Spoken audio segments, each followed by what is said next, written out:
Welcome to the deep dive. If you're joining us today, you already know the drill. You are here for the shortcut. Exactly. You've got this massive, layered, just incredibly fast-moving topic, and you want to understand the underlying mechanics without, wading through hours of raw footage or endless opinion columns. Or getting bogged down in all that partisan noise. Right. We see you, we know you're here to learn, and we built this deep dive entirely for you.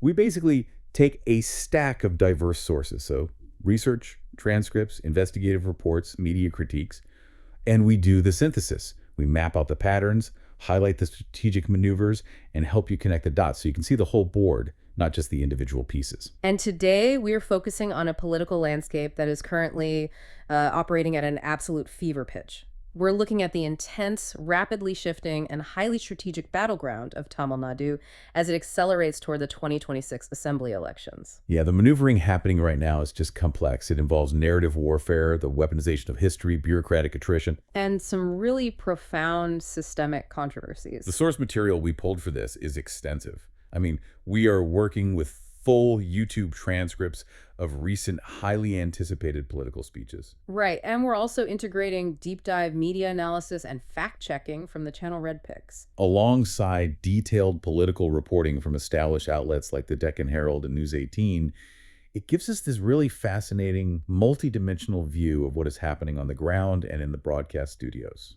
So our mission today is to pull all of this apart. We're going to look at the massive entry of actor Vijay's new political party, TVK, and the specific ideological space he's trying to carve out. We will examine the intense narrative control strategies playing out in mainstream media, the bureaucratic friction being deployed at the local level, and the bizarre battles over election symbols. Yeah, the symbols part is wild. And we'll be dedicating serious time to the broader systemic controversies shaking the state machinery, from organized crime to deep-seated corruption allegations. But before we get into the mechanics of all this, I think we need to pause. Yes.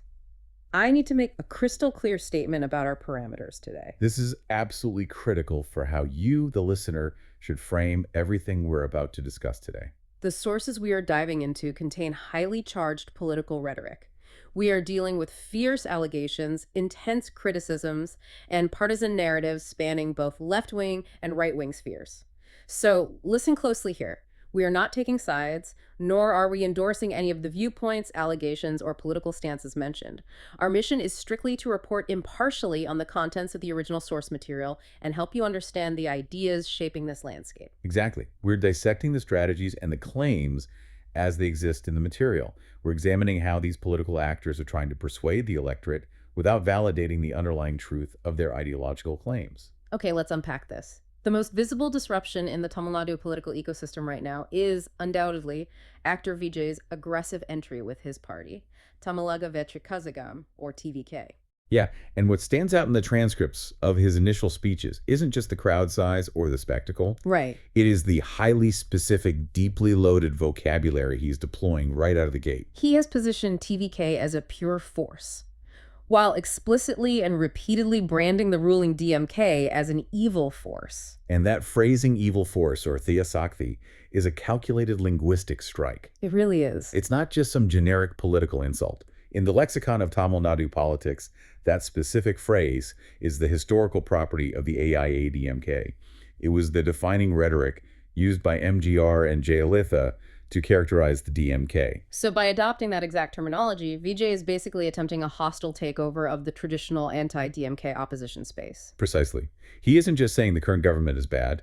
He is signaling to a very specific demographic of voters that he is the direct inheritor of that decades-old resistance. And he actually addressed that directly in his speech. He told the crowd that he used to wonder why MGR and Jayalalitha used such harsh, uncompromising words against the DMK. Right, but he said that now, having entered politics and seen the system up close, he completely understands it. And he's making a conscious choice to adopt their framing. It's a fascinating rhetorical bridge.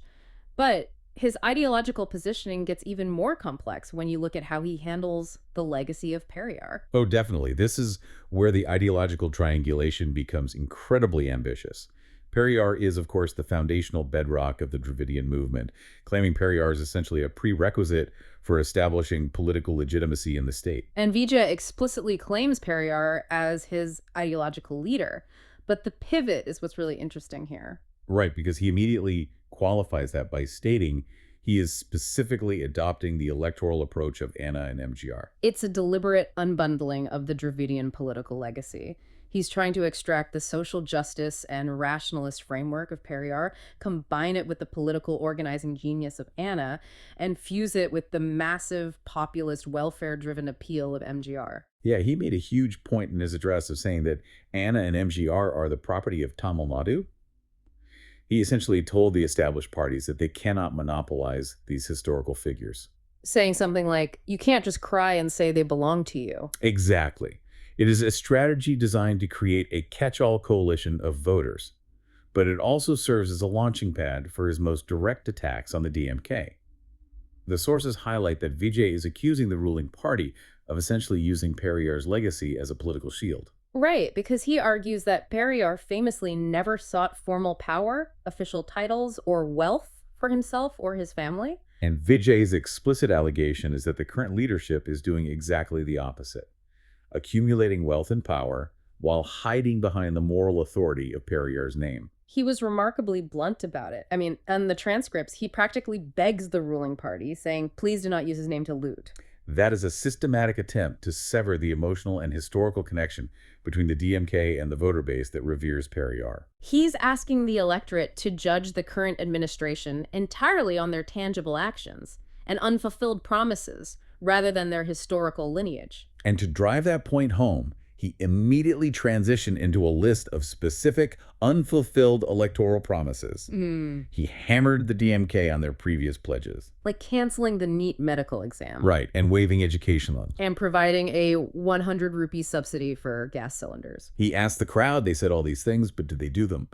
The strategy here is to frame the DMK not as ideological giants, but as standard politicians who failed to deliver on basic administrative promises. But pointing out administrative failures from a stage only gets you so far. You need the mechanics to actually capture the resulting dissatisfaction. Exactly. And this is where the ground strategy comes into play. The Election Commission officially granted TVK the whistle as their election symbol for the 2026 polls. And Vijay is building a highly targeted ground game around that symbol, focusing specifically on his booth-level agents, or BLAs. The way he's instructing his BLAs is revealing. He refers to them as his frontline commanders. And he gave them a very specific mathematical target, the estimated 2 to 2.25 crore ration card holders in Tamil Nadu. He didn't tell them to just generally campaign. He instructed them to integrate themselves into those specific households, transcend any existing party loyalties the families might have, and secure those votes for the whistle. It is precision-guided electoral targeting. The ration card demographic is the absolute core of the state's welfare system. By directing his cadres to focus almost exclusively there, he is attempting to bypass the middle-class intellectual debates and go straight for the voter base that traditional Dravidian parties rely on for massive majorities. But the rhetoric he used to motivate these BLAs was intense. Very intense. It was martial rhetoric. He warned his cadres that, for the ruling party, a polling booth isn't a place of democracy. It's a place to cast fake votes and steal the election. He urged his frontline commanders to be intensely vigilant, warning them that they are dealing with a political force that would pluck your eyes out while you are awake. When you tell your ground workers that the opposition will physically blind them if they lose focus. You are not preparing them for a standard political canvassing operation. No, you're preparing them for a siege. It fosters an incredible level of internal cohesion and external distrust. Exactly. It hardens the cadre. Yeah. But while he is fortifying the grassroots level, he is simultaneously executing high-level maneuvers at the top of the political structure. Which brings us to the reporting from the Deccan Herald regarding what Vijay termed his political bomb. The bomb was a public offer to share power with potential political allies if TVK forms the government. To understand why this is a massive disruption, you have to look at the historical rigidity of coalition politics in Tamil Nadu. Right. The DMK and AIA-DMK have traditionally operated on a model where they might ally with smaller parties for seat sharing during the election, but they almost never share cabinet minister positions or actual governance power. It is single-party rule masquerading as an alliance.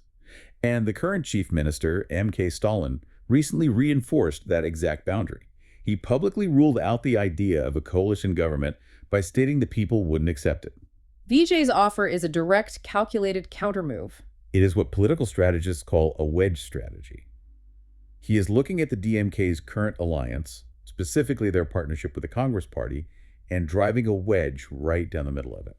Vijay argued in his speech that the DMK's popular slogan, Velvam on Draga, which means we will win together, is essentially a trap. He told potential allies that the DMK means they will win the election together, but once the victory is secured, the DMK will enjoy the wealth and the executive power entirely alone. By promising a genuine coalition government where allies get actual cabinet portfolios, Vijay is placing immense pressure on the Congress Party to reconsider their current arrangement. Even if the Congress Party completely ignores the offer and stays with the DMK, the damage is already done. Vijay has publicly highlighted the inherent power imbalance within the ruling alliance.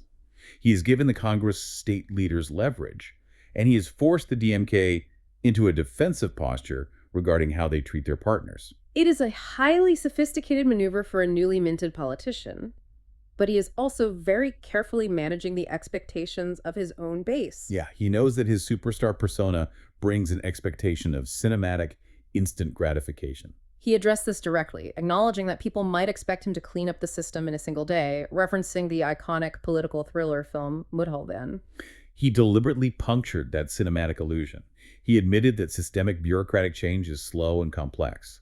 But he balanced that realism with an absolute vow of zero tolerance for corruption, promising that he would never engage in it and would ruthlessly excise anyone in his proximity who did. It is an attempt to bridge the gap between the infallible on-screen hero and the pragmatic administrator. So we have the ideological framework, the ground strategy, and the alliance wedge. But how does this actually play out in the daily news cycle? This is where the analysis from Red Picks becomes absolutely vital, because it exposes the mechanics of narrative warfare. The battle isn't just about what Vijay says, it's about how a massive, coordinated media apparatus contextualizes, fact-checks, and often aggressively suppresses what he says. The concept to keep in mind here is narrative control. The Red Picks analysis describes a media landscape that is deeply aligned with the ruling establishment, operating almost like an octopus. When a political threat introduces a new narrative, these interconnected entities, television news debates, print editorials, and even official state fact-checking bodies, can coordinate rapidly to establish a dominant counter-narrative that discredits the threat. We have several highly specific examples from the sources detailing exactly how this operates, stemming from a 30-minute speech Vijay delivered in the Nagapattinam and Thiruvar regions. Let's look at the controversy over the non-existent factory. Okay. In his speech, Vijay criticized the government for local unemployment, pointing out that a steel and railway factory in Nagapattinam had been closed down and questioning why efforts hadn't been made to revive industrial growth there. And the reaction from the mainstream media was immediate and aggressive. Debates on major networks, specifically highlighted by Red Picks on Sun News, didn't just disagree with his economic policy, they attacked his basic grip on reality. They accused him of spreading blatant falsehoods, asserting emphatically that no such factory had ever existed in the history of Nagapattinam. The framing was designed to portray him as a clueless actor, fabricating local history to score cheap points. But the historical record tells a completely different story. Red Picks dug into the archives and pulled a detailed article from the Indian Express titled Nagapattinam at 30, Hopes for Industrial Revival. And the data is clear. Very clear. During the colonial era in 1897, a South Indian Railway Central Workshop was indeed established in Nagapattinam, which was later moved to Trichy. Furthermore, the region saw the closure of a government boatyard in the late 1970s and the shutdown of a Tata steel rolling mill in the early 1990s. So Vijay's underlying premise, that the region had a history of industrial infrastructure that had been lost and never replaced, was entirely factually grounded. But the media apparatus didn't engage with the nuance of 19th century railway workshops or 1990s steel mills. They opted for a blanket, high-volume denial. This demonstrates the power of repetition in narrative warfare. If primetime anchors state confidently and repeatedly that a politician is hallucinating factories, the actual historical truth becomes irrelevant to the casual viewer. It is a strategy of aggressive invalidation, and you see a similar, though more semantic tactic used regarding the controversy over foreign investments. In that same speech, Vijay took aim at the chief minister's highly publicized trips abroad to secure investments. He demanded the government release a formal white paper detailing the exact outcomes of these trips. And he punctuated it with a deeply provocative question.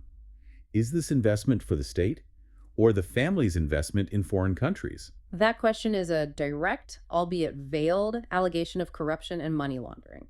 But analyze how the media processed it. Major publications, The Hindu, Indian Express, Dynamiller, all led with headlines highlighting that Vijay was attacking the foreign trips. However, the Red Pix analysis points out a glaring omission. The media largely ignored his actual substantive demand for a white paper. The government's defense relied entirely on the massive numbers generated by memorandums of understanding. They cited MOUs signed in Germany worth 15,516 crores, supposedly projecting 17,000 jobs. And another 15,000 crores negotiated in the UK. And this is where the sleight of hand occurs. In political and economic reporting, an MOU is frequently treated as a finalized achievement. But an MOU is merely an expression of intent. Exactly. It is not a binding financial commitment, and it certainly doesn't guarantee that a factory will be built or a single job will be created. Historical data often shows a massive attrition rate between the signing of an MOU and actual ground-level investment. By focusing the news cycle on Vijay's audacity to question the trips, the media effectively shielded the government from having to produce the transparent, data-driven white paper that would reveal the actual conversion rate of those MOUs. They shifted the debate from data transparency to political etiquette. But perhaps the most blatant example of weaponized semantics in these sources is the debate over the Marine College. Yes, this one is fascinating. Vijay asked the crowd a straightforward question. Why does a prominent coastal seafaring town like Nagapattinam lack a government marine college? Within hours, the State Fact Check Unit, an official organ of the government, issued a formal rebuttal. They declared his statement false, pointing out that there is, in fact, an institution in nearby Panagudi. Major outlets like the Times of India immediately amplified this official fact check, running stories that Vijay was misleading the public with incorrect information. But when you actually look at the institution in Panagudi, the entire official fact check collapses. Red Pix investigated the college portal. It is the Dr. J. Jayalalitha Fisheries University. Right. It offers a B.Tech in fisheries engineering and a B.Tech in energy and environmental engineering. The curriculum focuses on aquaculture, the design of floating tanks, and aerator systems for fish farming. Which is entirely distinct from what Vijay was demanding. A marine college teaching marine engineering and nautical science is focused on the mechanics of massive commercial shipping, vessel navigation, and heavy maritime repair. The distinction is not minor. It is the difference between learning to manage a commercial fishery and learning to operate a cargo ship. Yet, the State Fact Check Unit deliberately conflated the two to score a political point. And because the rebuttal came from an official government entity, it carried an aura of objective truth that the media accepted without scrutiny. It perfectly illustrates how the mechanisms designed to protect the public from misinformation can be co-opted to generate it. It creates a deeply disorienting environment for the voter. When the official arbiter of facts uses semantic tricks to invalidate a legitimate policy question, the entire concept of objective political debate begins to fracture. This fracturing is even more evident when the debate shifts to immediate local survival issues. The sources detail Vijay raising the alarm about severe drinking water scarcity in the region. The media response was to pull official municipal data claiming that millions of liters are supplied daily through the Kalidam River scheme, effectively calling Vijay a liar. But the Red Pix analysis introduces a massive systemic contradiction that the mainstream media ignored. They point out that this specific region was previously the center of an exposed, alleged 2,000 crore rupee scam involving the Jal Jeevan drinking water project. The analytical point here is profound. You cannot rely on official municipal supply data to debunk claims of water scarcity if the very infrastructure and bureaucracy generating that data are fundamentally compromised by a multi-thousand crore corruption scandal. The data itself is suspect. It is a closed loop of systemic failure protecting itself with its own fabricated metrics. And the systemic exploitation is happening out in the open in the agricultural sector too. Right. Vijay highlighted the crisis at direct procurement centers, the government DPCs, where farmers are required to sell their harvested paddy. He stated that farmers are being systematically extorted, forced to pay a 40 rupee bribe to the center workers for every 40-kilogram bag just to get their crop loaded and unloaded. The vulnerability of the farmer in this scenario is absolute. When a farmer arrives at a DPC with hundreds of bags of harvested paddy, they are in a race against time and weather. They lack the infrastructure to store the crop safely. They are desperate to offload it before rain destroys their entire season's profit. The individuals running the DPC know this. Extracting a 40 rupee toll per bag at that specific moment of maximum leverage is a brutal extraction of wealth from the poorest sector of the economy. And the government knows it is happening. The sources cite a truly astonishing interview on Pathia Thalamarai television. A local DMK district secretary, Pundi Kalaivanan, was asked directly about this 40 rupee charge. He didn't deny it. No, he openly admitted on camera that the money is changing hands. But his defense was that the farmers weren't being extorted, they were simply giving the money voluntarily. The audacity of that defense is staggering. The idea that a marginal farmer operating on razor-thin profits would voluntarily hand over a significant portion of their income to a government worker just to unload a bag of rice defies a basic economic logic. It highlights a massive disconnect between the political class's rhetoric and the lived exploitative reality on the ground. Yet the dominant media narrative remained far more focused on dissecting Vijay's historical accuracy regarding 19th century factories than investigating the admitted systemic extortion of the agricultural base. Which perfectly segues into the final and perhaps most insidious strategy detailed in the media analysis, the B team branding. This involves a level of psychological association that is incredibly manipulative. It started with physical infrastructure. During Vijay's campaign speeches in Arialur and Tiruvallur, the venues experienced sudden, unexplained power cuts. Naturally, the TVK cadre suspected intentional sabotage by the state government to disrupt the momentum. When the media pressed a DMK spokesperson on this, the defense offered was incredibly revealing. The spokesperson claimed it was merely a standard summer grid overload.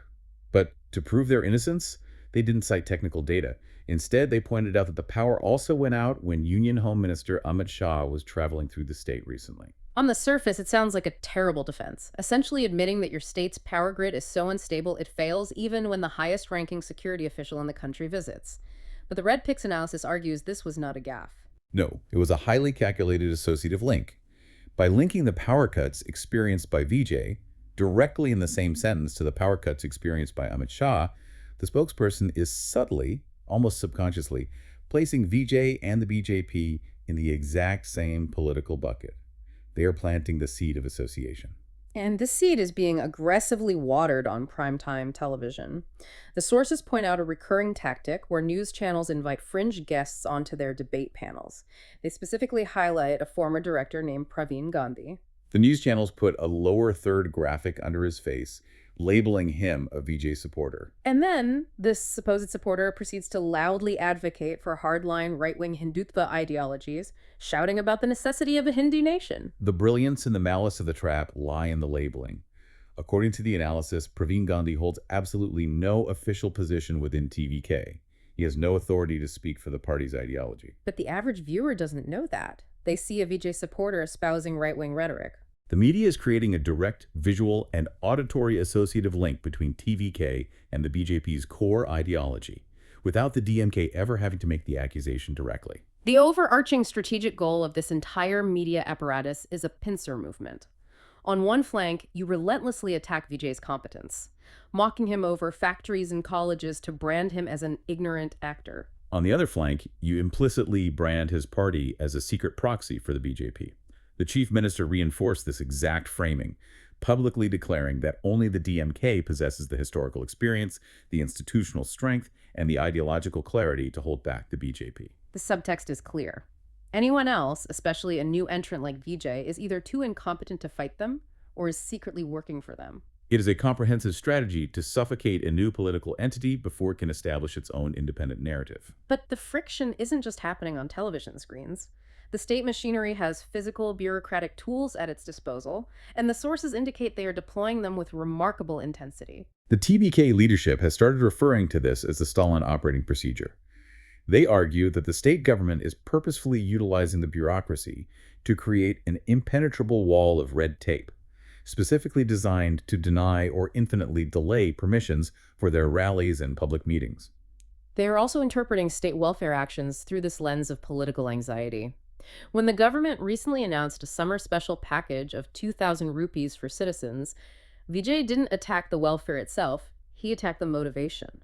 He framed it publicly as a desperate, panic-driven reaction to TVK's surging popularity on the ground. His message to the voters was highly cynical but effective. He told them to take the money because it belongs to the public anyway, but to take it and then blow the whistle in their ears. But the reality of the bureaucratic roadblocks is staggering. The Puthiathalamurai TV report provides a granular look at how this friction is applied. focusing on TVK's application for their second state conference in Madurai, scheduled for August 25th. TVK's general secretary submitted a standard request for police permission and security. The Madurai District Police responded not with an approval or a denial, but with an interrogation. They handed TVK a list of over 20 excruciatingly specific questions that had to be answered before the file would even be processed. When we look at the nature of these questions, it becomes clear that this goes far beyond standard crowd control. They demanded the exact ownership details of the land and proof of formal permission. They required the precise architectural dimensions of the stage and the exact count of chairs being placed both on the stage for VIPs and off the stage for the public. They wanted an itemized list of every decorative banner and archway planned for the venue. And then they crossed the line from stringent into the realm of the impossible. The police formally demanded that TVK provide a precise demographic breakdown of the expected massive crowd. They required the organizers to predict the exact approximate numbers of men, women, children, and elderly citizens who would show up on the day of the rally. From an event management perspective, predicting the exact demographic ratio of a fluid, open-air political rally weeks in advance is fundamentally impossible. And the police hierarchy knows it is impossible. This is a classic tactic of bureaucratic attrition.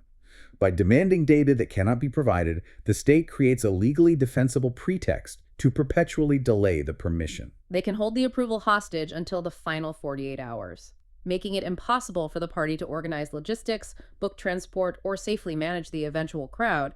It is the weaponization of paperwork. It is a quiet administrative strangulation. But the state's anxiety regarding TVK's momentum occasionally manifests in ways that are so bizarre they almost feel like satire. The News 18 report details an incident at the M.A. Chidambaram Stadium, commonly known as Chepauk, that perfectly encapsulates this paranoia. This incident is a masterclass in how hyper-politicization can infect entirely unrelated aspects of everyday civic life. The context is crucial here. It's a Sunday. The T20 World Cup is underway. New Zealand is scheduled to play Afghanistan at Chepauk, right in the heart of Chennai. Tens of thousands of fans are queuing up to enter the stadium. And suddenly, the Chennai police issue a strict blanket ban. Absolutely no spectator is allowed to bring a whistle into the venue. To grasp the absurdity of this, you must understand the cultural DNA of Chennai cricket. The whistle is not a peripheral item. It is the central instrument of the fan base. The official anthem of the Chennai Super Kings franchise is literally Whistle Podu, which translates to blow the whistle. The sound of thousands of whistles is the defining auditory signature of the stadium. Banning the whistle at Chepauk is akin to banning the terrible towel in Pittsburgh or the vuvuzela in South Africa. So what possible justification could the police have for banning the defining symbol of the city's sports culture? They officially cited nebulous security concerns ahead of the Tamil Nadu Assembly elections. But the underlying reality, heavily emphasized by the timing and the sources, is that the Election Commission had just days prior officially granted the whistle to TVK as their official political symbol. The implication is profound. The state security apparatus was apparently so terrified of the optics, the possibility that a stadium full of people blowing whistles on national, international television could be interpreted as a massive subliminal display of political support for Vijay, that they preemptively banned a ubiquitous sports item. They prioritized mitigating a perceived, highly abstract political threat over the basic cultural reality of a cricket match. Put yourself in the shoes of the average fan. You buy your ticket, you show up in your jersey, you bring your whistle to cheer for a boundary, and a police officer confiscates it because your sports memorabilia has suddenly, without your consent, been transformed into contraband political propaganda. It is a stunning collision of pop culture, sports, and intense political paranoia. It shows how quickly the state will react when an everyday object becomes weaponized by an opposition movement. It is a vivid demonstration of a government operating from a posture of deep insecurity regarding its control over the public narrative. But while the battle between TVK and the DMK over symbols and narratives dominates the headlines, the sources make it explicitly clear that there are much deeper, darker, systemic failures occurring in the background. The state machinery is facing severe controversies that go far beyond campaign rhetoric. The assembly debates highlighted by the opposition ADMK, and PMK point to severe crises of governance. Let's look at the horror of the Namakkal kidney racket. This is a profound human rights issue that exposes the lethal intersection of poverty, medical corruption, and political shielding. The details presented in the assembly paint a grim picture of systemic exploitation. Organized rings of brokers and agents were actively operating in the Namakkal region, specifically preying on the most economically vulnerable demographic: desperate, impoverished day laborers. The mechanics of the trap are brutal. The sources detail how these brokers would approach laborers facing severe financial ruin and offer them what seemed like an impossible lifeline. Promises of massive payouts anywhere between 5 to 10 lakh rupees in exchange for a kidney. For someone struggling to buy food, that amount of money represents a total transformation of their life's trajectory. But the exploitation didn't stop at the coercive premise of selling an organ. The criminal network involved systemic fraud. To bypass strict medical ethics laws and transplant regulations, these laborers were coerced into signing entirely fake donor documents, legally misrepresenting their relationship to the recipients. They were processed through the medical system, underwent major life-altering invasive surgeries, and had their organs harvested. And then came the final betrayal. After the surgery, physically compromised and highly vulnerable, the donors were not given the promised 10 lakhs. They were routinely handed a fraction of the amount, often only 3 to 4 lakhs. Meanwhile, the hospitals and the brokers facilitating these illegal transplants profited astronomically, charging the wealthy recipients premium black market rates for the organs. The political explosion surrounding this issue stems from the allegations of who is protecting this network. The AI-ADMK IT cell aggressively weaponized this tragedy, releasing highly circulated cartoons mocking the DMK government's inability or unwillingness to stop the racket. But the most damaging aspect, highlighted in the India Today reporting, is the specific allegation that a sitting DMK member of Legislative Assembly is directly linked to the hospital where these illegal procedures were occurring. The allegation that an elected official's institution was functioning as a chop shop for the poor forced the government into a defensive scramble. Health Minister M.A. Subramanian was compelled to respond in the Assembly, detailing the immediate actions taken by the Chief Minister. He announced that 2 agents had been arrested, a high-level special investigation team had been formed, hospital licenses were under strict review, and disciplinary action had been initiated against 7 officers. While the government highlights its rapid response, the opposition's argument is that a racket of this scale, requiring the coordination of brokers, medical professionals, and document foragers, cannot operate for an extended period without systemic complicity or catastrophic negligence from the local administration. They are framing it not just as a crime, but as an indictment of a government that allows the bodies of its poorest citizens to be monetized for profit. It is a devastating critique of the state's fundamental duty to protect its vulnerable. And this theme of institutional manipulation carries over into our next controversy, returning us to the bizarre world of election symbols, but with much darker implications for democratic choice. The sources detail a complex situation involving Nam Tamil Kachhi, or NTK, a prominent regional party led by Seaman, which recently lost its recognized election symbol. To a listener used to party names being the primary identifier on a ballot, the absolute criticality of the visual symbol in Indian elections must be emphasized. In a vast, diverse electorate, particularly in rural areas, millions of voters identify their preferred candidate entirely by the visual symbol on the electronic voting machine. If a party loses its established symbol right before an election, it effectively loses its accumulated brand equity. It is a catastrophic operational setback. The controversy here isn't just about a bureaucratic technicality. It's about the allegation of intentional state-sponsored sabotage.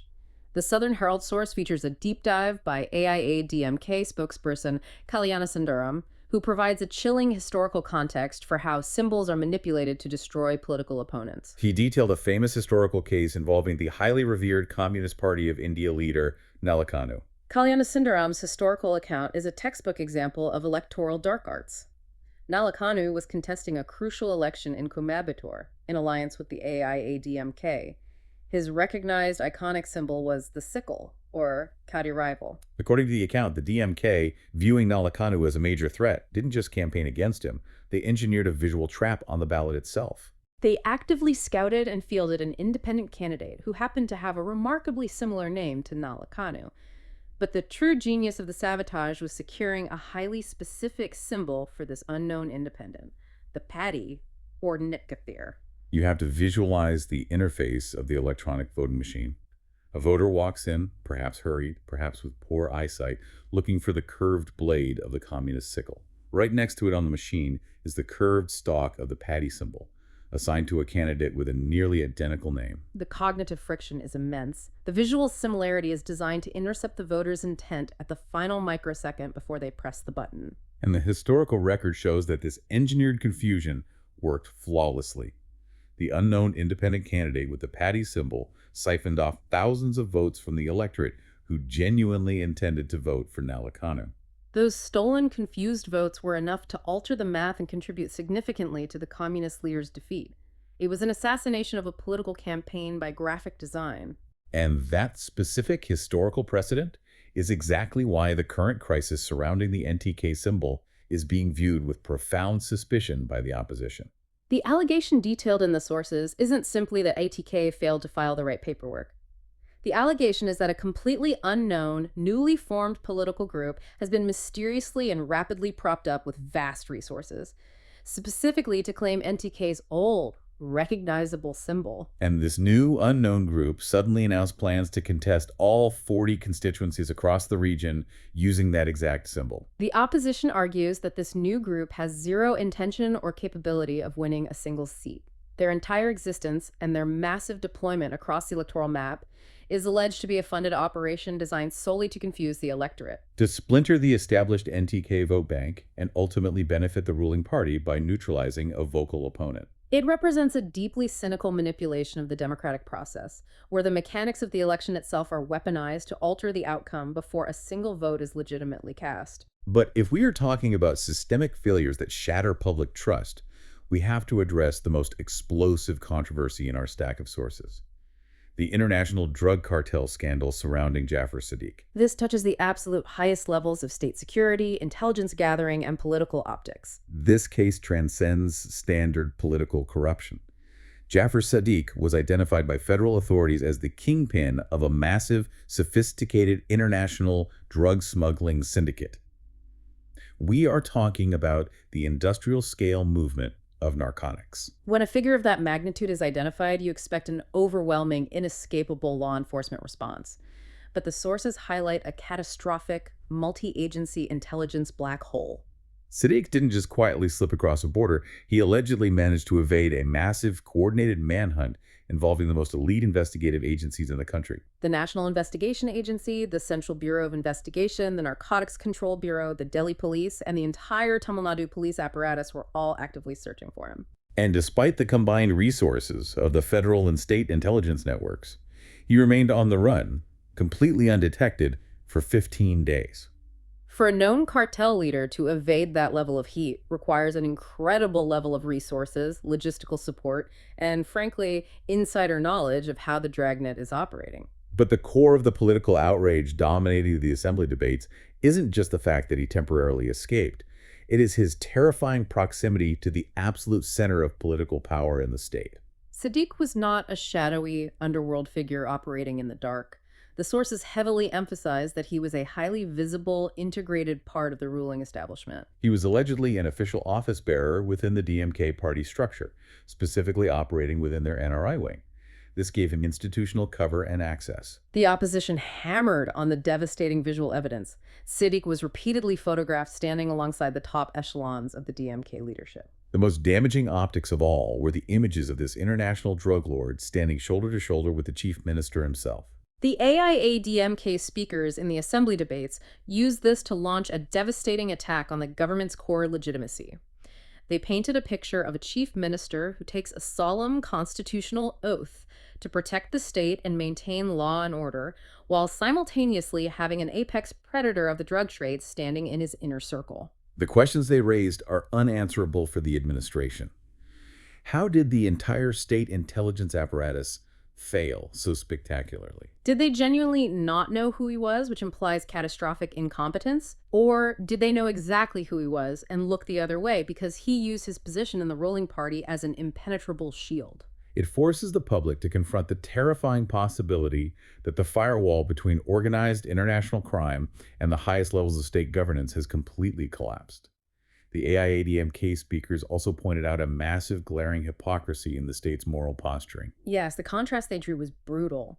They argued that the DMK government spends massive political capital publicly celebrating and embracing the release of the convicts involved in the assassination of former Prime Minister Rajiv Gandhi. They framed that embrace as a profound victory for state rights and humanitarian compassion.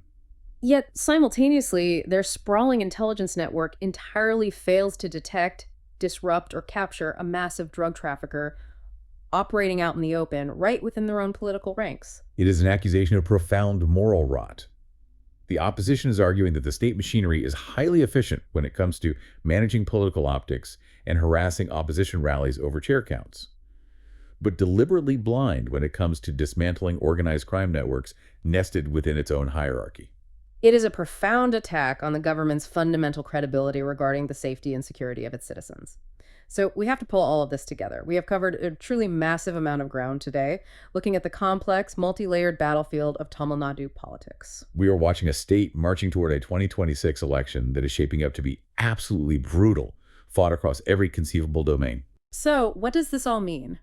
We have seen that it is not just a battle of speeches and policy platforms. It is a fundamental war over the historical legacy of the Dravidian movement, with new actors trying to hijack the vocabulary of the past. It is an intricate war over media narratives, where the existence of 19th century railway workshops and the semantics of college curriculums are weaponized to destroy credibility. We've seen a war of bureaucratic attrition where the state uses police questionnaires demanding impossible demographic data to slowly strangle opposition momentum. We've seen a literal war over symbols, leading to the surreal reality of police confiscating whistles from cricket fans at an international sporting event. And beneath all of this political theater, we have examined the severe systemic crises. Illegal organ harvesting networks exploiting the poor citizens, the dark arts of ballot manipulation, and international drug cartels operating with apparent political impunity. The overarching theme is the sheer scale of the machinery operating to control your perception of reality. The political apparatus, the media, and the bureaucracy are all interlocked in a struggle to define what is true and what is false. Which brings me to a final thought for you, the listener, to mull over as we wrap up this deep dive. Go for it. We have explored how intense political anxiety can manifest in bizarre and terrifying ways. We've seen fact-checkers debate colonial-era factories, and we've seen the state ban a plastic sports whistle because it suddenly became a threat to the established order. Yeah. It forces you to ask a very difficult question. In an era of such intense hyper-partisanship, when everyday objects, local history, and even the official state-sponsored mechanisms of fact-checking are systematically weaponized for electoral gain, how does a regular citizen actually separate what is tangibly real from what is just highly orchestrated political theater? How do you locate the objective truth when the very tools and institutions designed to verify that truth are themselves active players in the game? That is the defining question of modern political consumption. You have to constantly evaluate the lens through which the information is being fed to you. We hope this deep dive gave you the context and the analytical tools to start untangling that massive web. Keep questioning the narratives around you, look deeply past the headlines, and seriously don't let anyone confiscate your whistle. Thank you for joining us for this deep dive, and we will catch you on the next one.